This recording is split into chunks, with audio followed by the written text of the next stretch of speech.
Welcome to Hoop Collective Podcast. We talk about the NBA, which we're doing just about midnight on Thursday night, Friday morning.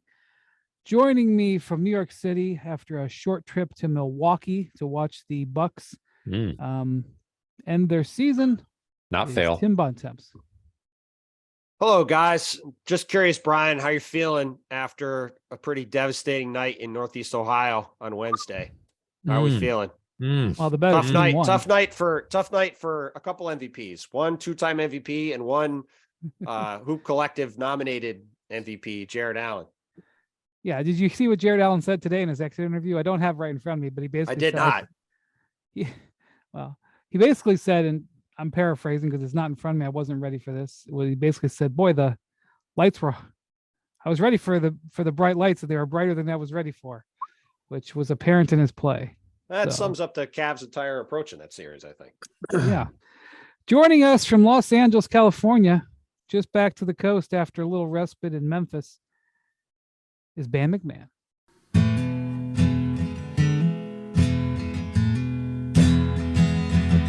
He's Ben MacMahon, Ben MacMahon. He's the baddest dude in all the land. He got Texas blood as thick as mud. He's Ben MacMahon. Howdy, partners.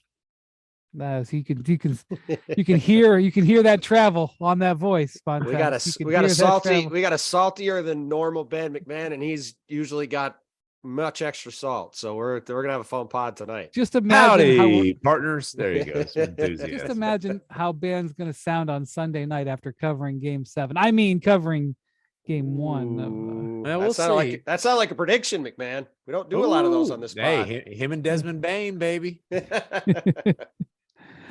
Yeah, there was a joke was made. Ty Lue needed a laugh before Game 5 in Phoenix the other night, and a joke was made about whether or not he was going to do the money in the ceiling trick, which during the 2016 finals when the Cavs were in Game 5 out in Oakland, the Draymond Green suspended game. After the Cavs won, he collected $100 from every person in the Cavs traveling party, which is pretty big in the playoffs. I guess they all had honeys on them, and I think it was $5,500, and he put it in the ceiling panel in the coach's office at Oracle Arena, and he goes, "Okay, we got to come back and get our money." In other words, win Game 6, we're gonna be back here for Game 7, get our money. He took it from Doc Rivers, who did that in 2009, maybe. I think that's the year he did it when the Celtics won, didn't he? When they won the title? Yeah, that was 8. Yeah, I think, yeah. I mean 8, 9, whenever they won the title that year. The crazy thing about it is that Doc did it on Christmas Day. The Celtics played the Lakers on Christmas Day, lost, put it, it's a couple $1,000s in the ceiling, and came back 6 months later in June, and it was still there. Amazing. So it was a joke, and Ty said that this time it would be $200 because inflation. $200 a man, which I was like, well, I'm gonna visit that locker room afterwards. I was gonna say, reporting. Hey, you can have video coordinators around the league checking some ceiling tiles. Well, yeah, hopefully nobody put any money in Milwaukee.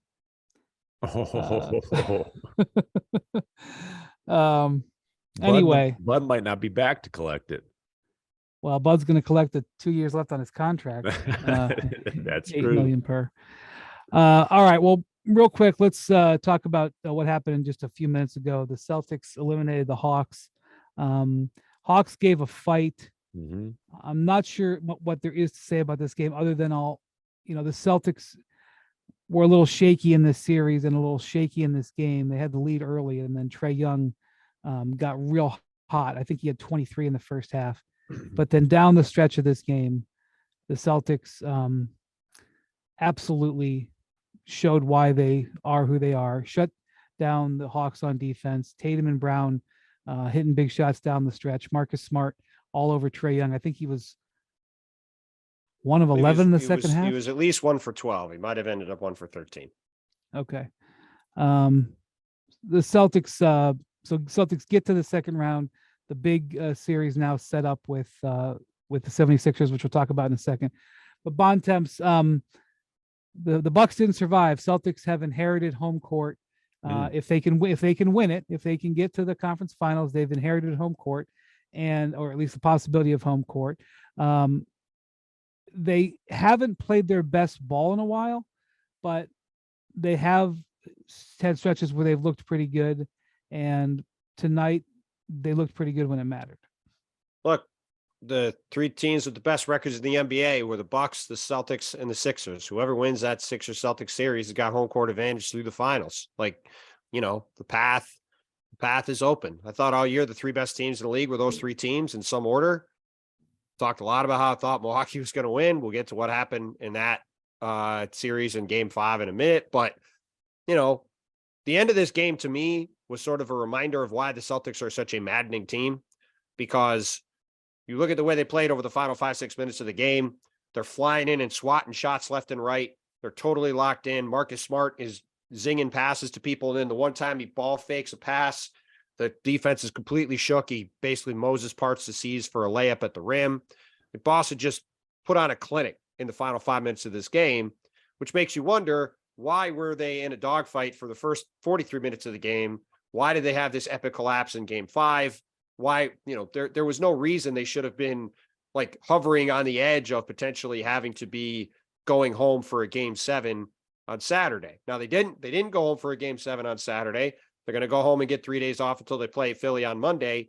But because they messed around in this series and allowed Philadelphia to have a couple days more rest, greatly increased the chances of Joel Embiid being ready for the start of that series. And obviously, if that's the case, greatly increases their chances of losing in that series to some degree. So the Celtics are really good. They also are a really maddening team. I did a 5-item thing laying out the series. They're 34-2 when they hit 40% of their threes. They're 27-24 when they don't. You want to look at how the series is going to go. We talked last year about their turnovers. This year it's about their threes. Tonight, 18 of 42, 43%. That was their 34th win of the year when they hit 40% of their threes.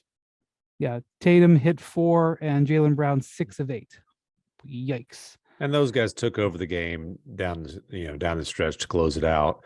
The Celtics had the two best players in the series. They didn't have the two best players in every game. Certainly Trae Young was the best player in a couple of the games, but two best players in the series, talent overwhelmed. I don't think they've got the two best players in this next series, though. They definitely don't have the best player in the series. I'll say that. Well, you would expect sometime in the next week or so that Joel Embiid is going to be named the MVP. Now, actually, you know what? I guess I should say if Embiid plays, which is a question mark. If you believe the Bontemps poll, which I do, MacMahon calls it something else. The BS straw poll. BS straw poll's redundant. The BS. Okay. Yeah, we just let him. The Bontemps straw poll. Our guy is grumpy. Let him make his rips and move along. It's all right. Yeah. Joel will be named MVP in the next, probably before Game 4. I don't know for sure. Don't quote me, but he had the sprained knee. They've had, the loss to Atlanta in Game 5 had an interesting side effect on the scheduling for the next series. One, it bought 2 extra days. The series was going to start on Saturday, so Embiid's going to get 48 more hours. Actually, probably a little bit more than that, because there's a chance it could have been an afternoon game, I guess. 2, there was going to be 3 days off between games 2 and 3.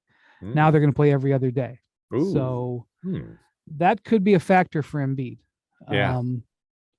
So plus for Embiid on the front end, but he's gonna have to play every other day for the series, except there is 2 days between 6 and 7 at the end of it if we get to that part. Unlike our guy MacMahon, this is about as easy of a travel series as you're going to have in the playoffs. So the rest thing is a little bit of an issue. Except for maybe Sacramento. I was going to say Golden State, Sacramento is pretty easy. Or maybe possibly the Eastern Conference Finals when it's either Sixers Knicks or Celtics Knicks if the Knicks pull that series out. Right. When are we going to get a Subway series? That'd be the easiest. You know what, MacMahon? I was just thinking about this today. the Warriors and Kings haven't been on a plane in weeks.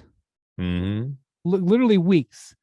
And if there's a game 7, the I Lakers. like the odds of that. No, I'm talking about for the Lakers. Okay. There's going to be like 10,000 miles. I haven't even calculated it. No, it's a yeah, they don't have to make connections, obviously, but it's still a 3.5 hour flight. And it's been every other day for the last, let's see, last week. 3, 4, yeah. And I tell you what, man, I'm not saying he's old. I don't poke bears, but LeBron James looked like perhaps the wear and tear of the series and the travel might have taken a toll on his legs in game 5. Well, look, we've been talking about this since before this series started. This 5 games in 9 days from games 3 to 7, the longer this series went, the more it was going to benefit the Grizzlies. And I go back to game 4. I know LeBron summoned the energy to get that incredible layup at the end of regulation to tie the game, made those plays, had the very fitting ending over Dillon Brooks in overtime. The guy was fairly effectively guarded by Xavier Tillman most of the game. Like, this is not the same version of LeBron we've seen in the past, in part because, again, he's playing on a bum wheel and he's 38. So, like, the fact he's even doing this is unbelievable. But as you talk about going back and forth, flying 2,000 miles every other day, playing a super young Grizzlies team that's going to push it and run and might actually start playing Luke Kennard now. Whoa, but go on, and then I'll make a point. Well, no, I mean, we'll see what happens with his shoulder, but right. The Grizzlies have come into this series as it's gone along, and the longer it goes, the more it favors them, especially if Memphis could somehow win this game Friday night. There's going to be a 36-hour turnaround to this game 7, and that is the worst case scenario. Well, and they'd be going home. Desmond Bain says the best fans in the NBA. Obviously, that's kind of, pumping up the old Grind City folks. But they do have the best home record in the league. They just spanked the Lakers on that home court. Like, if the Lakers better close this thing out in 6. Or they gotta treat this like a game 7. Yeah, you've been saying that all day on TV today, and I agree with that. Here's the thing I'll say about LeBron. I have seen in the past LeBron evaluate a playoff game as not going his way and him go into energy conservation mode. I've seen it happen. I've seen it work. And he looked like he was in energy conservation mode. That said, I remember him doing that when he was 31, 33. Right. Where he sort of just made a value judgment. I'm not sure he had an option except for energy conservation mode. Well, I honestly thought Darvin Ham should have made a value judgment, honestly, early in the 4th quarter. LeBron played till, I don't remember when they pulled him exactly, but he was in there several minutes into the 4th quarter. They were down 25 early in the 4th. I'm like, sit him. He ended up playing 34 minutes. It's not like they really ran his minutes up, but I think they could have kept that under 30. You mentioned Luke Kennard suffered a stinger. Actually, maybe they had LeBron out there in the 4th quarter to set a screen on Luke Kennard and try to take him out, because that's what happened. So, got a stinger in that left shoulder. And this is a big deal because that thing was tight and the Grizzlies were really struggling to score in the 3rd quarter, in part because Dillon Brooks kept shooting.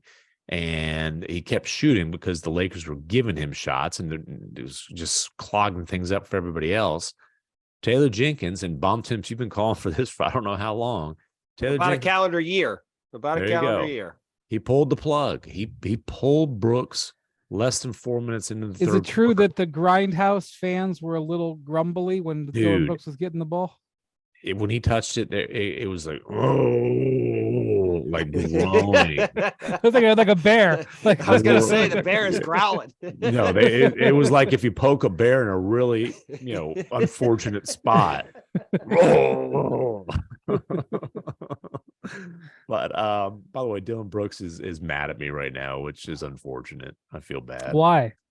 I do things like quote him accurately and say that the Grizzlies might have to move on from him this summer. Dillon Brooks has made his own bed on every front of this thing. Absolutely. And he's played like crap in this series. That's part of which the fronts. Which is why Taylor Jenkins pulled him less than 4 minutes in the third quarter. In comes Luke Kennard, and whoosh, there goes the Grizzlies. And Kennard only took 3 shots in the game. Matter of fact, he didn't take any shots in the third quarter. Luke Kennard, though, just his presence out there, you are not going to have his man with a foot in the paint. Well, go back to game 4, You're guarding him. To go back to game 4, they went on that run in the third quarter. The second he comes in, they have him in the slot. The Lakers obviously have to show out to him. He's a 40+% three-point shooter. He's the only guy on the team, basically, other than Desmond Bane, who's shooting.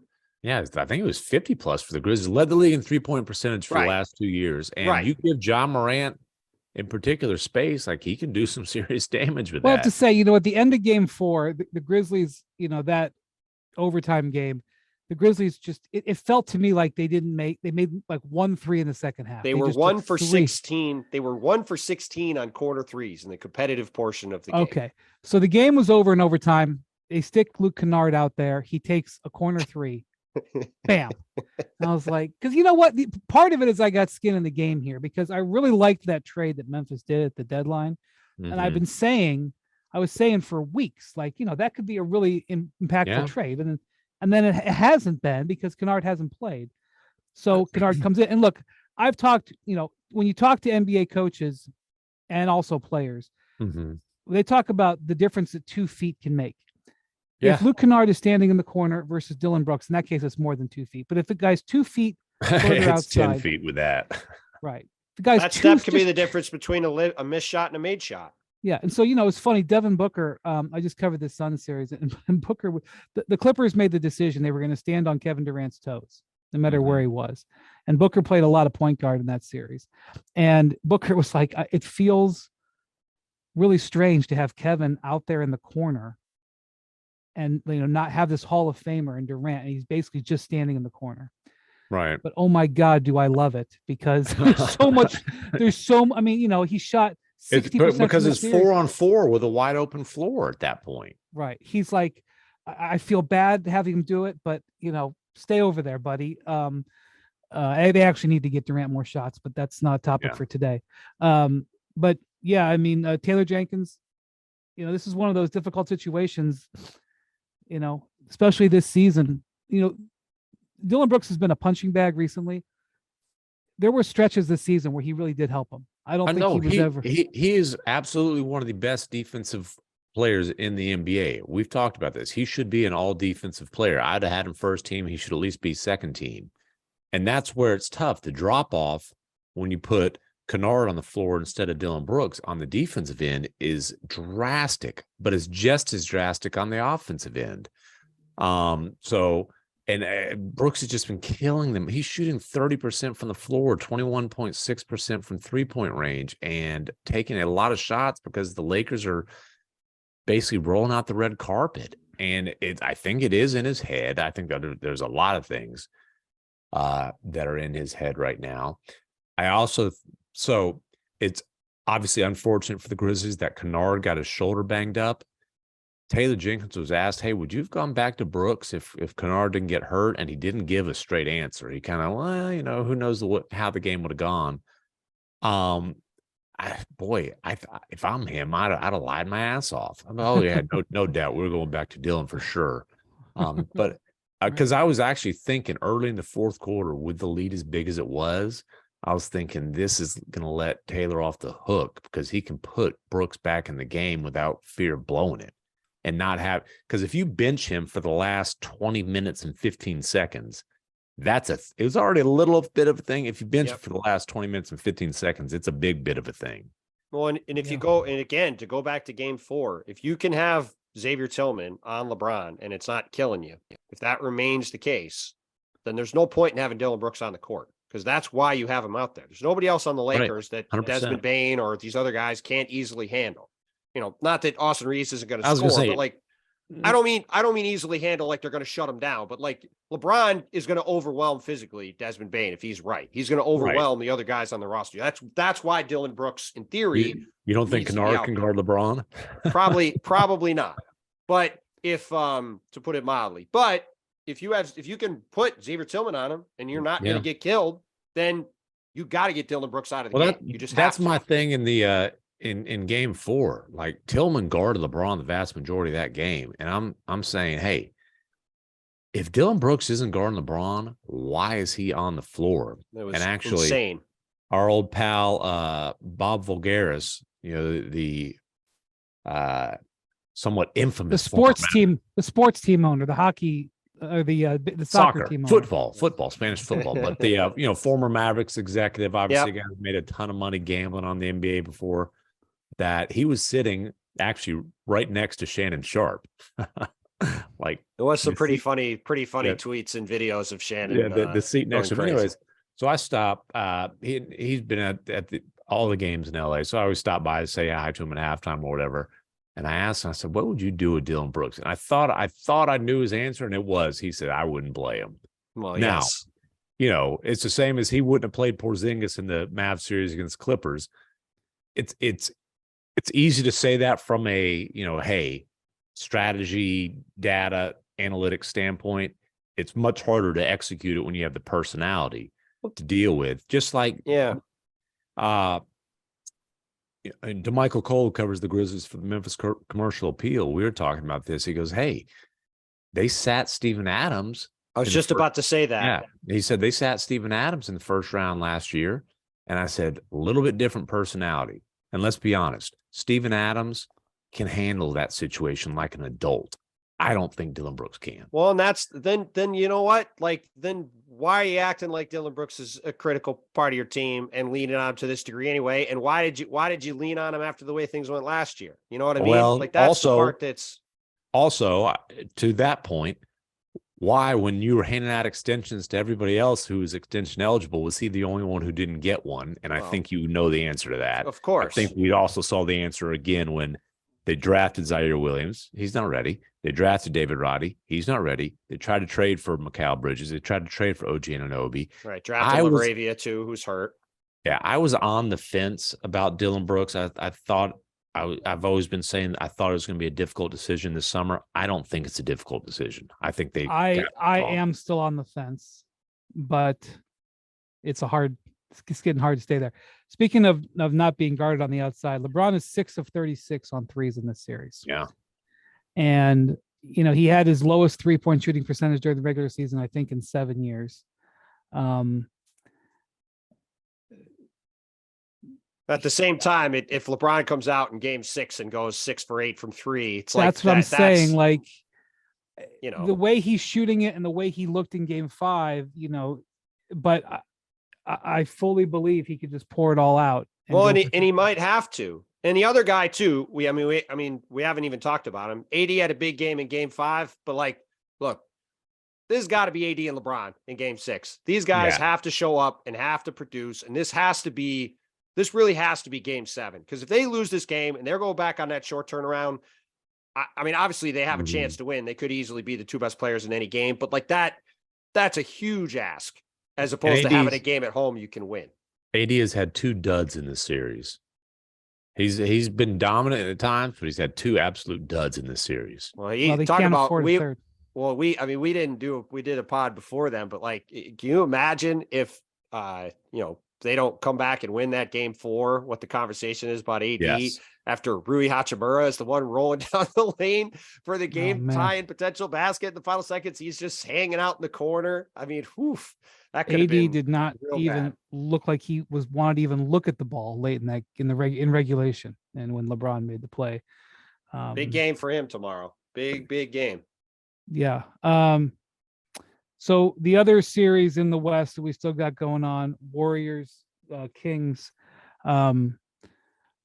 I didn't get to watch this game as much as I wanted to because the Bucks game was just, so remarkable. But every time I looked up, Bontemps was at the Bucks game. He's going through all the emotions there. He obviously isn't watching 1 second of the Warriors game. And I'm texting him. I'm like, Draymond keeps scoring. Draymond scored again. Like, I couldn't believe Draymond, this is most points since Christmas Day 2019. I saw that. 21. So I watched. watched. You talk about guys who step up in big spots. Mm-hmm. Draymond Green, you can always count on him, Clay, and Steph when the chips are down. Those guys tend to step up, which is why they've won a road series and a road game in 28 consecutive series, which is an incredible stat. And you can also count on, like, obviously you can say, hey, Draymond makes some poor decisions in terms of getting himself suspended from time to time. But slight. You, like, in terms of clutch decision making, make the right pass, be in the right spot defensively, make the right reads. Like, this guy's phenomenal. And he made some vital defensive plays in game 4 and vital offensive plays in game 5. Yeah, and defensive. Like, he had one where he gets a great deflection, chases the ball down in the corner for the steal. That was a clutch play. I mean, he is one of the best winners of this generation. And again, it's why he's a guy who's a non-scorer, who's going to be a no-brainer first ballot Hall of Famer. And so he's another guy who's got to opt out in his contract, can be a free agent. And, we're just not really sure what they're going to do with him. Yeah, that's going to be fascinating. How do they not re-sign him? This is why, the reason why the Dillon Brooks conversation has gone the way it has, and the Draymond Green conversation is where it is, despite all the things both of them have done, is because repeatedly now in the playoffs, we've seen Dillon Brooks submarine his team with his play. And repeatedly in the playoffs, we have seen Draymond Green do things to lift his team up to win games. As MacMahon said over and over and over again, this is why a guy who's 6'6", maybe with very limited physical gifts overall, has become as you said, an obvious Hall of Fame player who's been a pillar of 4 championship teams. Like, that's how that happens, because his brain is 3 steps ahead of everybody else. He is a champion. I mean, that's like, if you want one word to describe Draymond Green, it's champion.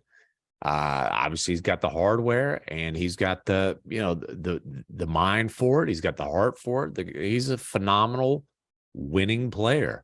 And so I obviously was working like Grizz Lakers post game. Didn't get to watch a whole lot of this. I did watch on the plane today. I dialed up and watched like the last 8 or 9 minutes. That's very responsible of you. That's like, Well, I like basketball. I don't know if you guys do or not, but I do. Well, I mean, I thought, I might have slept on the plane if I were you. I'm not being facetious. I'm saying it's very. I dozed impressive. a little bit, and then I watched a little bit, and again, I'm impressed with the Kings, man. Like, I didn't feel like this was a game where the Kings like blew it, or obviously they lost, but I didn't feel like, hey, the Kings lost this game. The Warriors just were unbelievable down the stretch, and it was ridiculous shot making. I mean, they were calling him Dre Nowitzki in the locker room because Draymond hit, and it was one of those things where it's like he could have been stuck, but he's like, you know what? I'm going to take this little one leg. I don't know, it was 8, 10 feet, 12 feet maybe. Knocked down a one-legger. Wiggins hit a super tough, contested, mid-range spinning turnaround. I mean, obviously Steph hit a little crazy floater. I mean, it was a great shot-making performance down the stretch. And the Kings missed some decent looks. There was a Monk straightaway 3 in particular. But again, I watched that last 8 minutes and I said, you know what, man, the Kings are playing pretty well here. They're just dealing with the core of a dynasty that was clicking. Well, I've been saying the whole series, I think Golden State's played at a super high level in this series. And if they were playing a team that has been in the playoffs or you had more star power around it, people would say, man, Golden State's playing great, right? But because they're playing Sacramento, it's like, oh, well, the Warriors still can't win on the road. We're like, well, no, Sacramento's playing awesome.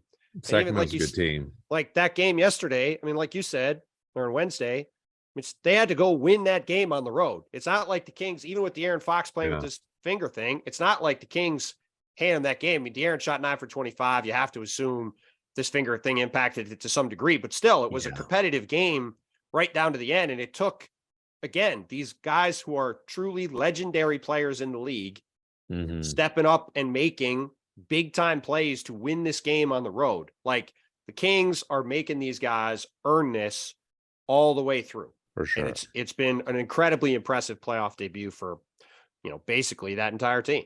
Yeah, the Fox finger thing, I'm trying to double check this. I'm not gonna have time here, but I think he was 0 of 6 in the fourth quarter. Obviously, we were talking about the Cojones factor, Jerry West player of the year. You got to think the finger had something to do with that. I can tell you right now, I'm pulling it up.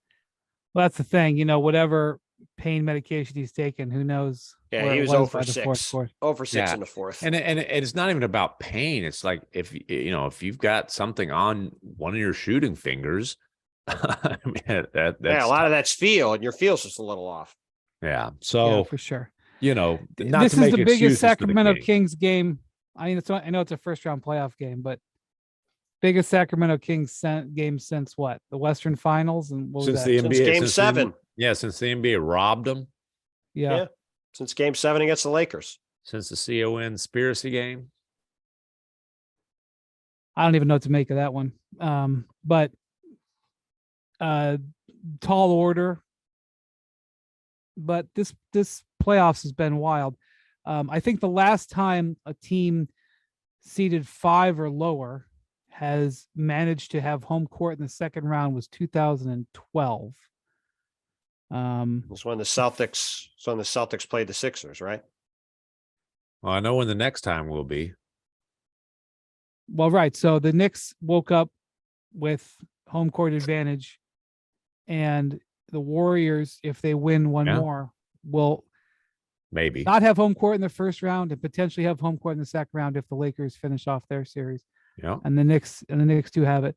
The Heat, we got to talk about this game in Milwaukee. My God. There's two things really going on here. Here's where we need to start with this game. The Bucks go on a 22-6 or 22-5 run to end the third quarter. They're up by 16 at the start of the fourth quarter. Bam Adebayo and Jimmy Butler start the fourth quarter on the bench. Jimmy Butler sits on the bench for 4 minutes to start the fourth quarter of this game. They're down 16 on the road, up 3-1. This seems like a very big invitation to take care of business, particularly with Giannis Antetokounmpo on the court for the Bucks. You're looking at this. I was sitting with Jamal Collier. I turned to him and said, this thing could be curtains. We might not see Jimmy again in the game. But Giannis comes out, goes on a run, game's over. Instead, the Bucks make 3 field goals in the fourth quarter of this game. 3. And they don't make 1 for the first 5 minutes of the fourth quarter, which not only allows Jimmy Butler to chill on the bench, but he comes back in and the lead's cut in half. Yeah. It's like, what is going on? 2 straight games where there were total fourth quarter meltdowns by the Bucks. You get Giannis back. And there are good, and after years of being a shaky fourth quarter team because their half court offense is shaky, because Giannis is not a reliable jump shooter and a bad free throw shooter, they actually were a great fourth quarter team this year. They killed people in the fourth quarter this year. Sorry. No, it's just that no, go ahead, MacMahon. No, I mean, it's just like this is we can debate the semantics of failure, and we can play Giannis's answer during motivational speeches in junior high schools across the country. Like, I get what he's saying, but dude, I'm sorry. This is an epic freaking failure. Like, this is a historical failure. Our guy Perk cooked that response today. Yeah. I get it, dude. Giannis is a good dude. I understand, again, like MacMahon said, I understand in general what the point is. Yeah. This Milwaukee Bucks team was pretty much the consensus pick to win the championship. They had the guy who, coming into these playoffs, is considered the best player in the universe on their team. I know he was dealing with the back stuff. Everybody around the Bucks said he was that's why good. they lost the series, because he got hurt. But bull crap. They lost the series because they melted down in the fourth quarter in games 4 and 5 after getting Giannis back. That's what finished them. But they lost. No. You're down 2-1 with the best player in the world, and you're the number 1 seed, and you fart all over. Well, like wet farts all over your leg in the fourth quarter of games 4 and 5, Listen, and then you go home. What the correct speech. The correct thing to say is that for the Bucks to lose this series, it needed to have a perfect storm of things happen, which did happen. The Miami Heat, a terrible shooting team, shot the lights out. Giannis missed 2.5 games with the back injury. Jimmy Butler hearts out. Right. Jimmy Butler played at an incredibly high level yet again. We'll get to him in a minute. But the other thing is, to MacMahon's point, Giannis Antetokounmpo played all of game 4. He played all of game 5.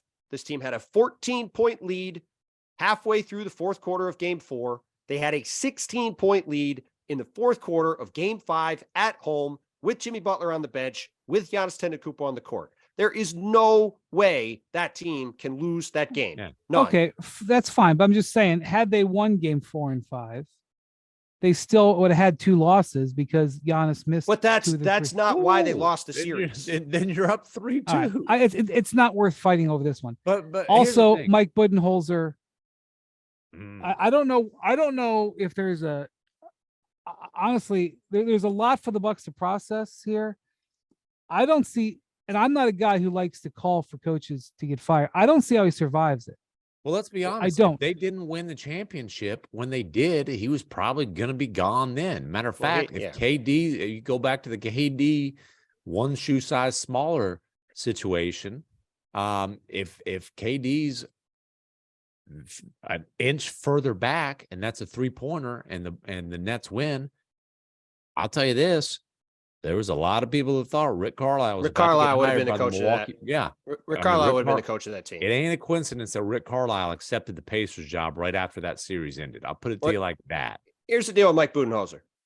Mike Budenholzer is a guy who, and much like his mentor, Greg Popovich, much like Taylor Jenkins in Memphis, as we've seen with the Dillon Brooks nonsense, their philosophy through and through is process over results.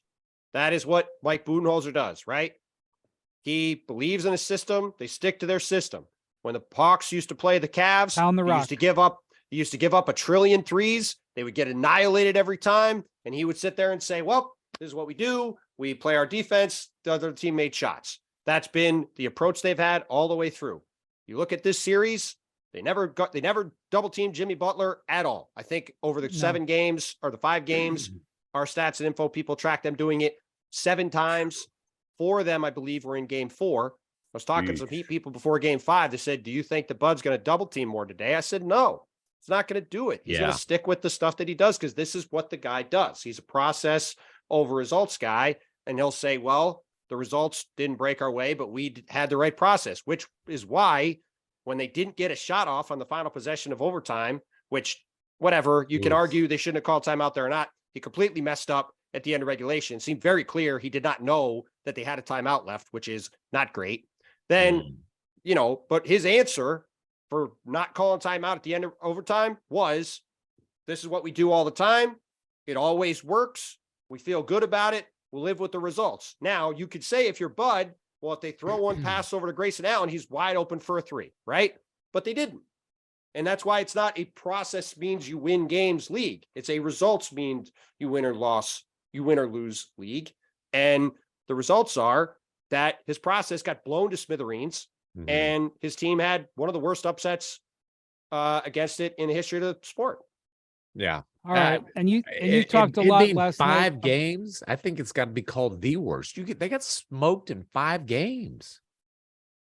You talked about the end of regulation play, Bontemps, where Spoelstra just outmaneuvered him with a very simple move.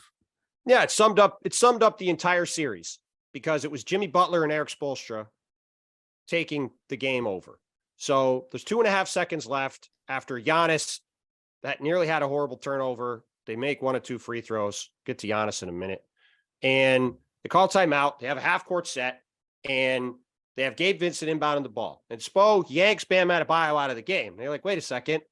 The Heat are only up 2, or the Heat are only down 2. Why would you take out your, elite rebounder, potential lob threat?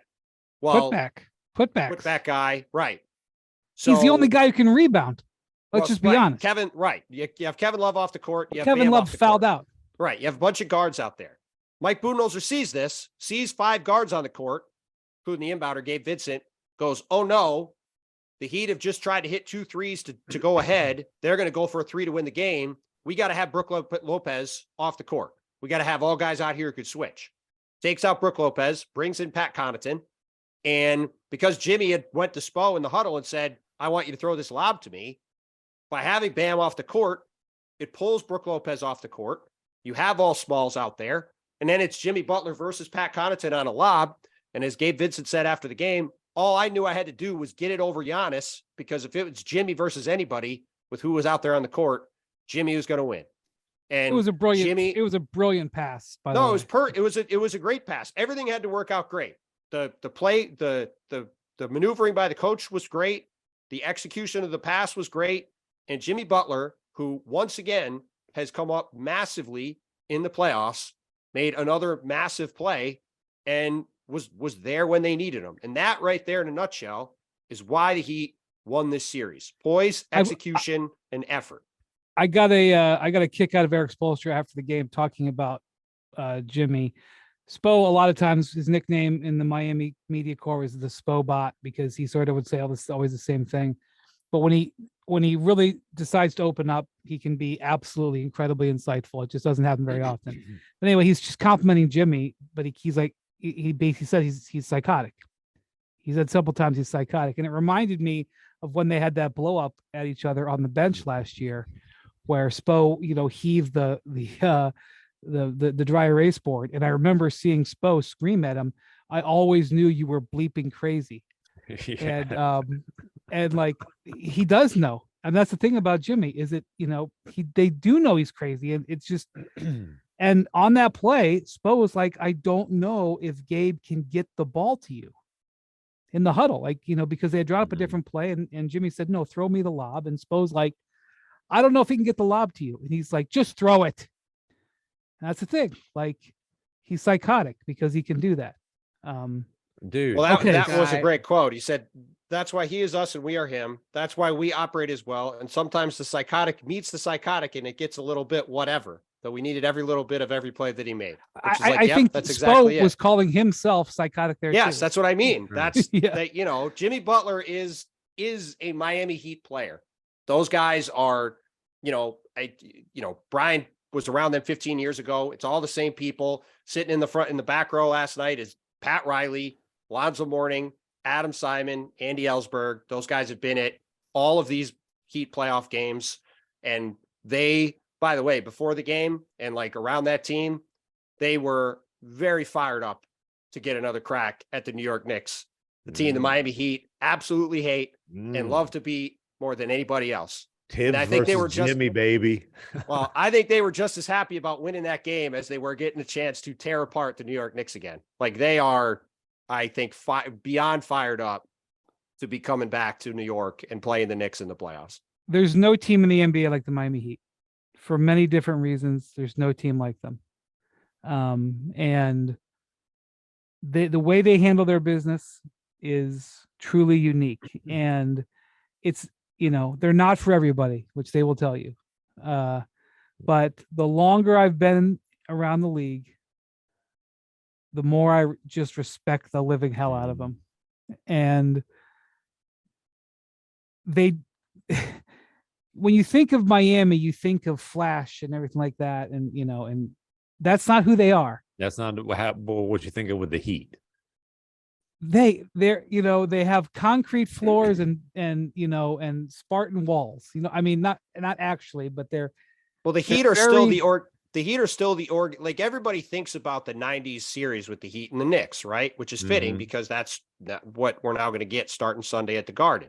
Like, for me, as a guy who grew up watching the NBA in the '90s, those were some of the foundational things for me watching basketball. Was like literally Larry, Alonzo Mourning having Jeff Van Gundy on his ankle, dragging him around on the court, the Allen Houston shot in '99 in Game 5. Like, some of those battles are some of the great battles we've seen. But like, the core of that organization, like, even though we're in like pace and space modern NBA and Eric Spoelstra is as up on that as anybody, all of those guys are rooted in the fist fight, absolute like rock fight games that those Knicks Heat series were. That's what those guys want to do. Like, that's what is in their blood. And that's why they all love Jimmy Butler, another guy like Draymond who could be a handful. But when it comes down to winning time, you want Jimmy Butler on your team. Because he is going to do whatever it takes to win. And often he's going to do enough to win. And if you aren't, then he's going to let you know about it. That's right. Or he's going to say, get me the hell out of here. Just like he did in Minnesota. He took one look at the other guy who's supposed to be a foundational piece on that team and was like, give me the hell out of this place. That's the thing about the Heat, man. Look, they don't have a new scoreboard. They don't have a giant scoreboard. They had the same scoreboard for like 20 years. They don't have a $200 million practice facility. They've had the same practice facility for 25 years. You know, maybe every now and then they get a new piece of equipment. They don't mess around. All right. You know, they don't get crab legs after the game. Spears is obsessed with the Clippers post game. They don't get crab legs after the game. Okay. They just handle their business. Carnival have nice food on those boats? God, I'm sure Carnival has crab legs, but by the way, you know who's like that too? Tom Thibodeau. And his team is just like that too. I mean, I was joking that during Knicks Cavs, it was like Knicks Heat to people. Because I mean, I certainly didn't think we were going to be seeing anybody against the Heat in the second round. But I mean, this is the ultimate throwback series in every way. It's a throwback to the iconic battles of the 90s. And these teams are going to be playing 90 to 85 rock fights in this series. When I was covering the team, they had to stay in Toronto on Super Bowl Sunday because their plane didn't have Wi-Fi or TV. The players were like, hey, I know it's not ideal to stay in Toronto more time in January, but could we stay? Because they would have been in a blackout for 3 hours. Yeah. Now they back then they had their own plane, but now they use the NBA charter and they have nice play. They play the same plane as everybody else. But anyway, the point is that's how they roll. And by the way, back to Jimmy.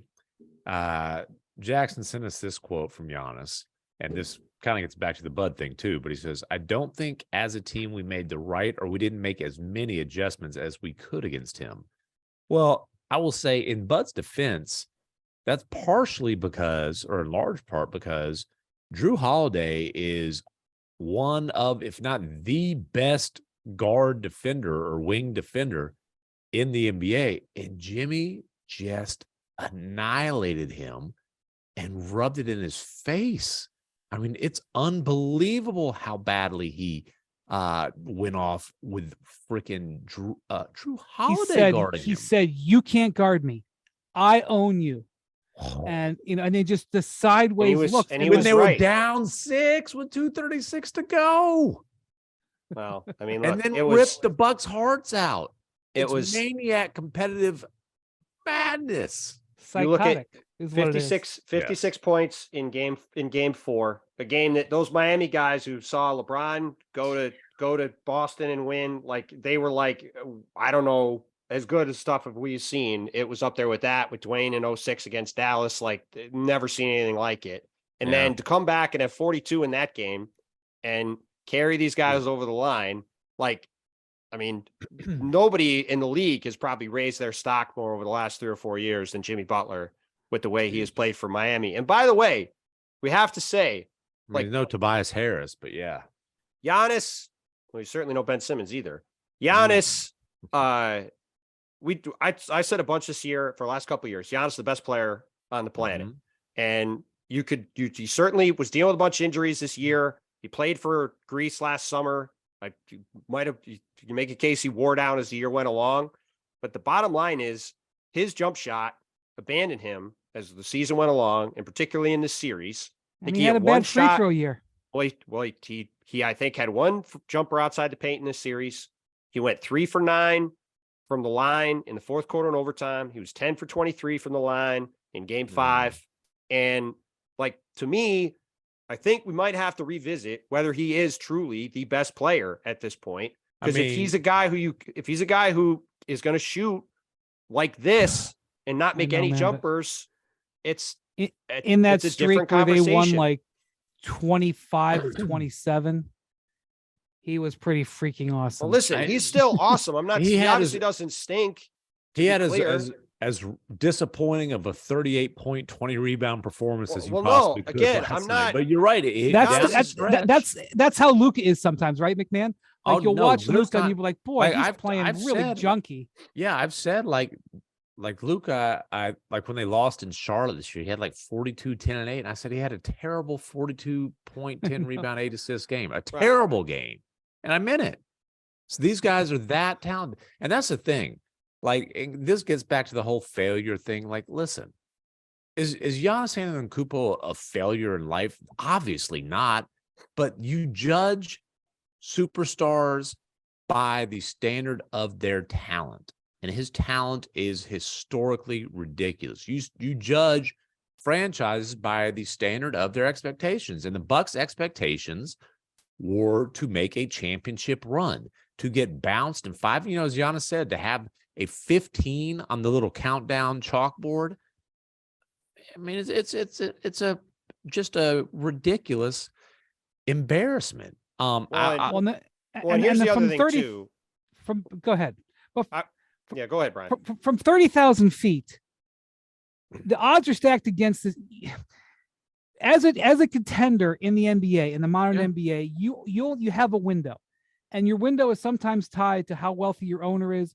Your window is sometimes tied to your location. Your window is sometimes tied to the age of your star. But you're going to have a window. It's like one of the things. Right. One of the things that has been remarkable about the Warriors is they've been able to pull their window open, although they had the hiatus with a couple of seasons where they were able to kind of restock. And also they benefited from the cap spike, which I'm not going to go down that. They're still benefiting from the cap spike because Andrew Wiggins is the relic of the cap spike. But that's what's so remarkable is that for a decade now, that's the window still open. Milwaukee, their core players besides Giannis are in their 30s. They have traded away a bunch of draft picks. They are headed into the repeater tax with an ownership group that has not got bottomless money. And the new rules in the CBA, yes, they are targeting the Warriors and the Clippers and the Nets. They also are targeting teams like the Bucks, who now are going to have a bunch of handcuffs as they look at trying to do things. And so the point is that these last two seasons are these glorious jewels that you're going to be able to have an opportunity in that window. And last year, the Middleton injury changed the game, in my opinion. Middleton doesn't get hurt. I think the Bucks win. They certainly, I think, get to the fun. Look at the last 5 years. 2019, they're up 2-0 on Toronto, and they're winning big in the fourth quarter of Game 3. Had a chance to put that series away. Forgot about that one. Didn't. Lost that series. The bubble obviously was its own thing, but they got smoked by the Heat in that series when they were a pretty clear favorite to win. Well, I mean, they're boycotting games. I mean, I understand, but I'm not blaming them for that. That one's different, but I'm just saying, you look at a 5-year window. You're just saying this is what happened. Yeah, that you have last year and you have this year. Yes, they won the 21 title, but if you simulate that out, a lot of times the over under on titles for them is over 1.5. Yeah. And the other thing too, I got asked before the playoffs on a show, who is the player in the East with the most on the line in the playoffs? I said Giannis. And everybody's like, what are you talking about? Well, here's why. Here are the guys with multiple finals MVPs. Now, actually, we'll do this for trivia. We haven't done a trivia question. More Hoop Collective podcast after this. Guys, it's all about confidence. Confidence knowing you'll be able to be ready to go when your partner is, and confidence knowing you'll be able to go a few extra rounds when needed. Confidence is what you get with the chewables from BlueChew.com. Blue Chew is a unique online service that delivers the same active ingredients as Viagra and Cialis, but in chewable form and at a fraction of the cost. And now they also have Vardafill, mint-flavored chewables with active ingredients in Levitra and Staxin. Blue Chew tablets are performance enhancement for the bedroom and can help men gain extra confidence when it's time to perform. Blue Chew is an online prescription service, so no visits to the doctor's office, no awkward conversations, and no waiting in line at the pharmacy. And it ships right to your door in a discreet package. The process is simple. Sign up at BlueChew.com. Consult with one of their licensed medical providers, and once you're approved, you'll receive your prescription within days. The best part? It's all done online. Blue Chew's licensed medical providers work with you to find the right ingredient and strength for your prescription. Don't like swallowing pills? No problems. Blue Chew's sildenafil and tadalafil tablets are chewable. Blue Chew's tablets are made in the USA and they prepare to ship direct, so it's cheaper than a pharmacy. So if you could benefit from extra confidence when it's time to perform, visit bluechew.com. And here's a special deal for our listeners. Try Blue Chew free when you use our promo code HOOP at checkout. Just pay $5 shipping. That's bluechew.com, promo code HOOP to receive your first month free. And now, to present today's trivia question, the whiz of the quiz, Tim Bontemps. Who are the players who have multiple MVPs and multiple finals MVPs? Shaq. Nope. He only has one MVP. That's right. LeBron, Jordan, Kareem, Russell, Jordan, Magic, Bird.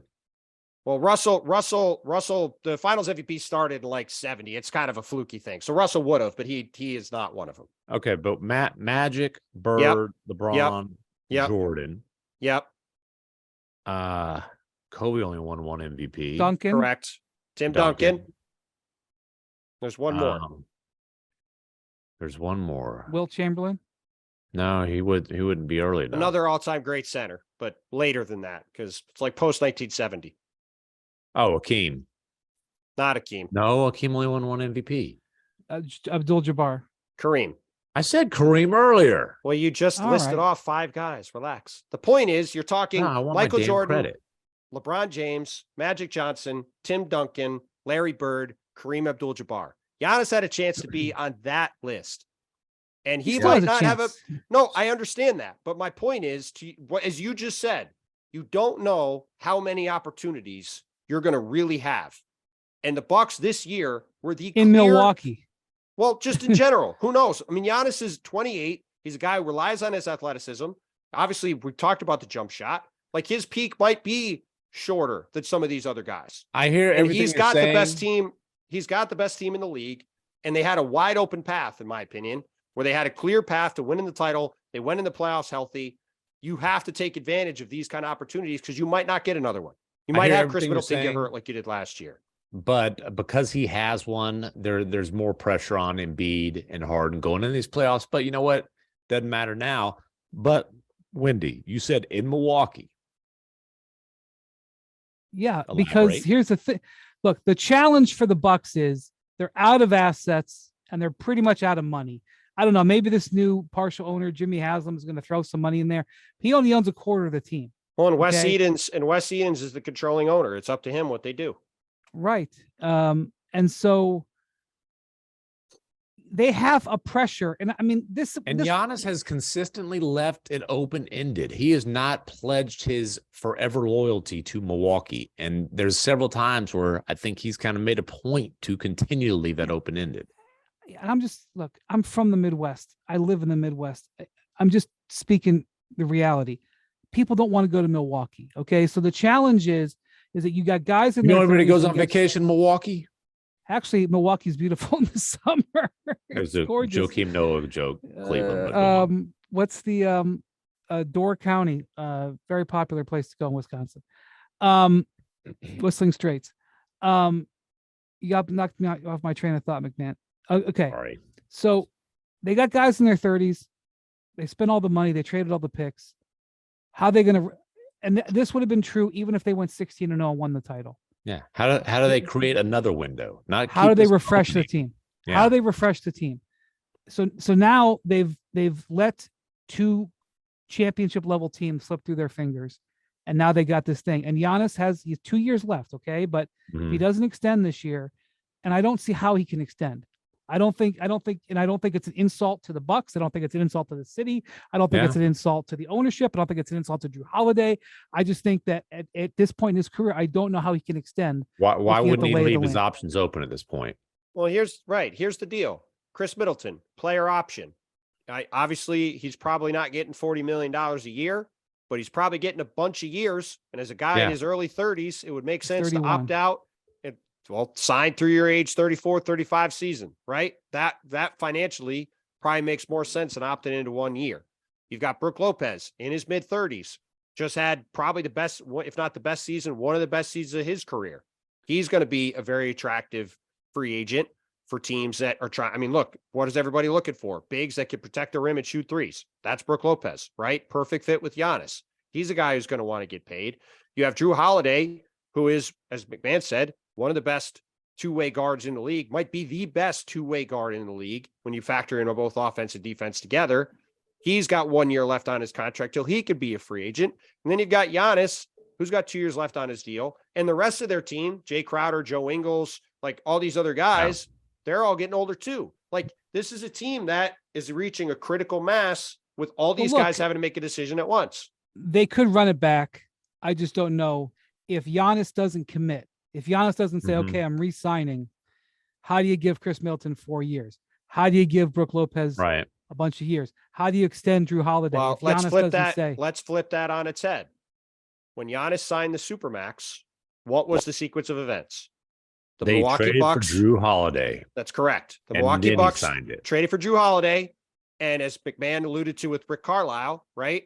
A short time after they made the Drew Holiday trade, Giannis locked in on the Supermax. And you had all these teams that were lining up, just ready to make their pitches to Giannis in free agency that next summer.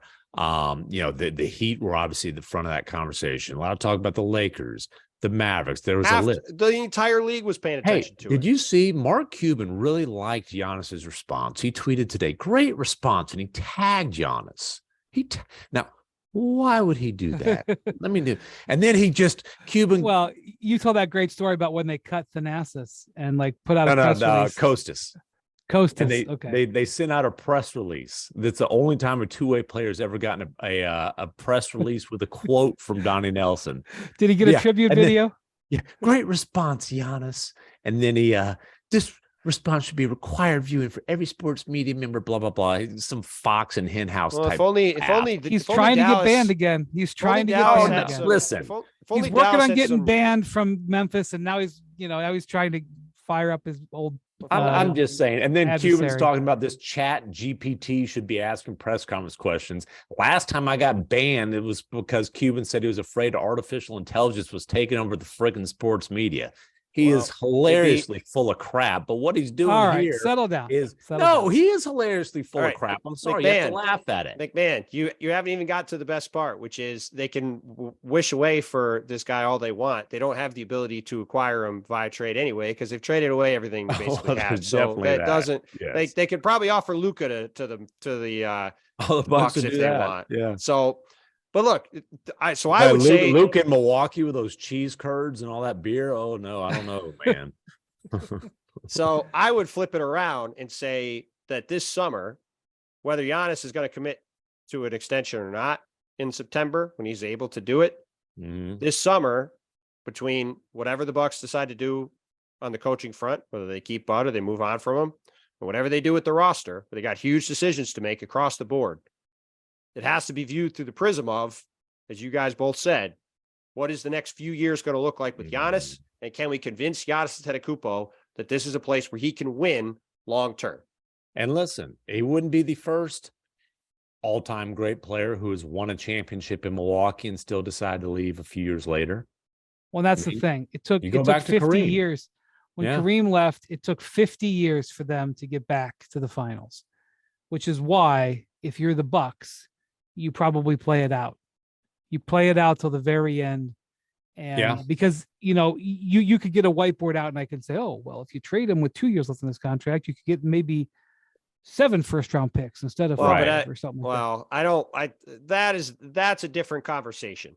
The conversation has to be about what does Giannis view the Bucks as a place where he can win? Yeah, and because we've seen in the past these situations now, the way the league is set up now, if the guy is going to leave and teams are aware he's going to leave, the whole system is built for teams not to be in the position that the Thunder were in with Kevin Durant. I don't think we're going to see a situation like that probably happen, if not ever again. It's going to be a handful of times that ever happens. Have not had an established superstar leave in free agency since Kawhi. And that was a very unique situation where they traded for him and said, we're going to give it a 1-year run, hope for the best after that, but we think we can win a championship. And they did. And like, we're getting way down the road on this. Boy, the Raptors, coming out like that, like a rose. I know it's not great in Toronto right now, but God, they got Kawhi for 1 year. He gave the best. Listen, They got that. They got that banner. It'll always be there. Well, and Thank you so again, much, how Kawhi. much different? Good feelings. Well, and how much different does that look if they lose that game 3? Like, these things are all, they're Of just course, like that's this, the and nature it of just it. goes one way or the Yeah. other. That's the nature of it. I'm just saying that the Bucks. It's a big time massive bummer. summer. It's a massive summer for the Milwaukee hey, Bucks. how much different does it Massive. look if Kawhi doesn't, if that shot that bounce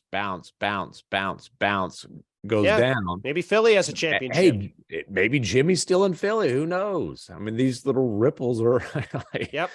Yeah, Those it's 2019 getting late. playoffs, We can't keep playing sliding doors. But yeah. the point is, the Bucks are. And really, by the way, it's not like they've screwed up. I mean, I don't think Bud put his best foot forward here, but it's not like, oh boy, terrible mismanagement. It's just the nature of the No, hey, cyclical. They had a chance to win a championship 5 years in a row. There's Yeah, and they hardly won any one. other teams in the league you could say that about. Like that, Yeah, that's they the whole point. You need to get I mean, again, to go back to Bud's process versus results thing, the process is if you're in position to win a title, you hopefully win 1 or 2 or 3 if you get lucky. And they got one. They got one, know. which is, hey, that ban will fly forever. And it That means never also having to cement- say you're sorry. Yeah, it Yes, for cemented sure. Giannis's status as a, to your never have to say you're sorry, like a no apologies all time great, just like the Mavs 11 title Dirk. did for Dirk. The question is, how do they crack that window, or like you say, extend the window, refresh the window? I don't know if you can refresh the window. You know what I'm saying? And then if they can't figure it out, like, Well, and we've been see. talking about this a bunch already, even in the weeks leading up to the playoffs starting. This is just the first team. There's going to be a lot of teams. oh yeah. That are like this summer. The whole And league. obviously Philly's facing that thing, and that we've Philly been talking and about Boston. that all year long. You've got Jaylen Brown on one side. You've got James Harden on the other side. Like, there's going to be a lot of massive Golden State. decisions. For Golden State, Yeah, with Draymond for sure. like, you just go across the league. There's all of these teams that have very high expectations, and there's going to be some that break through. Obviously, somebody's going to win, and there's going to be a bunch like the Bucks that fall short. And that is going to set up the potential for what's going to be a really volatile summer from a transaction standpoint. And we could see a lot of crazy stuff happen. And then you have a team like the Knicks that has exceeded expectations and is just primed to be the one to pounce on one of these stars if the opportunity Knicks arises. Were vastly deeper and vastly better than the Cavs because they didn't trade for Donovan Mitchell. Yeah, that was a Talk referendum about- on the Donovan Mitchell trade. I And mean, the Knicks I- side of it looks great. I mean, that's a bit reductive. I'll be, just to be clear, there's a lot more facets to that than just making I don't that mean that it statement. was a failure but- for the Cavs to do it, but like No, that from the Knicks side, that was a referendum on whether it made Well, sense to do it. here's the And thing: it- like what Giannis said about a failed season, the Cavs had a great season. The Cavs had a great season, a definitive step forward. It was a disappointing end, and they didn't reach their max potential, but it was a huge step forward for them. I don't know how much more Was it a growth that failure? they've got. So, yeah, that's the thing. Like, one of the things I always tell people is that one of the honest life lessons I learned from LeBron. This is no BS. I know it's 1 a.m. We're going to wrap up here in a second, but one of the lessons I took about living life around someone who's successful that I took from being around LeBron every day for 15 years was that LeBron learned how to be a great loser. And I know that sounds awful because it sounds like, oh, you're making fun of him. No, it's a huge compliment. LeBron, time and time again, would be just eviscerated, gut punched. I would see him sitting in his locker. He's in tears, or he's got the towel over his head. He's devastated. And year after year after year, he picked himself up. He came back better. He retrofitted his team. He never worked on his ever game. I mean, like when the Mavericks exposed his lack of a post game in 2011, what did he do? He went and worked with Akeem. Just like this is one of the things that, like, I remember Gary Player saying about Jack Nicklaus. So Jack Nicklaus won 18 majors. Okay. Greatest most decorated golfer in history. The dude had 17 second place finishes in majors. Did you just hear what I said? He had 18 majors and 17 second places, which means that he walked off that course as the freaking first loser as many times as he did as practically as the major. And I remember that's like me tonight when I was second on the upgrade list. One person got up there and I was sitting there in freaking the exit row. And you are a great loser. I think everybody would agree. But like LeBron's ability to look at it the way Giannis did. And yes, you can say that Giannis is trying to, rationalize it there. But like for LeBron, that was true. Yeah. I mean, I don't think he would ever say that losing in the finals was success, but losing in the finals defined who LeBron was. That, it's used against him, but Which is it's one of his greatest attributes. Yeah, like it's better to lose in the second round than the finals. But like Jordan had the commercial, and people always say, well, Jordan never lost in the finals. Jordan had the commercial that listed all the failures, all the game-winning shots he missed. Man, I'm sitting there watching. I succeed because I have failed so much. I'm sitting there in the pandemic watching The Last Dance. Jordan is laying on the couch saying, "I'm done. I'm physically and emotionally spent. I can't do this no more." Whatever you want to say. You know how many times LeBron probably felt like that? Not that LeBron would retire. He just came back the next year and came back and came back and came back. He's still doing it. He's 38. He's dragging his leg. He would rather be smoking cigars than drinking wine. I mean, not really rather, but like I'm sure a part of him would rather be drinking wine every night. And he's still fighting. And so when Giannis says that, that's kind of what I see. I see somebody who learned the lesson I saw LeBron learn. And that's honestly, when people talk to me about advice, like in the media world, which happens regularly now because I'm freaking old and got gray hair, I go, you have to learn to take a loss. And I learned how to do that by watching LeBron. I thought you say, don't check your Twitter mentions. Well, I haven't done that in a decade either. So it's the best advice you ever gave me. Do you follow it? No, but I do. I tell you what, he doesn't follow I it am at all. quick with the mute button, trigger fingers. I have 0 people muted. I have 0 people blocked, and people think I'm crazy. I have not looked at a Twitter mention in at least 7 or 8 years. No, I tell these young bucks in the NBA media, I say, if you're tempted to reply, just tap the mute button. That's my advice. Yeah. Well, all right. We've gone on long enough. We did. You're muting me now? Yep. Absolutely. All right. Thank you for listening to Hoop Collective Podcast. We should before one thing real quick before we should go. MacMahon, are you going to be going back to Memphis for Game 7 or not? Desmond Bain says I am. I think LeBron's going to have the last word on that. Windy.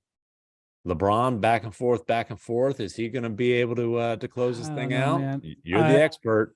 I was watching him play the other, and actually watching the last 2 games. He's not really been there. The game before he had 22 and 20. It wasn't a pretty 22, but he got the game time bucket. It wasn't one of his dagger. I don't think it was even one of his top 30 career playoff games. Okay, well, the hell, that's a pretty damn impressive list. I agree. It's a comment on his career. I'm just saying, when LeBron doesn't have it going, or when he's not 100%, he rebounds.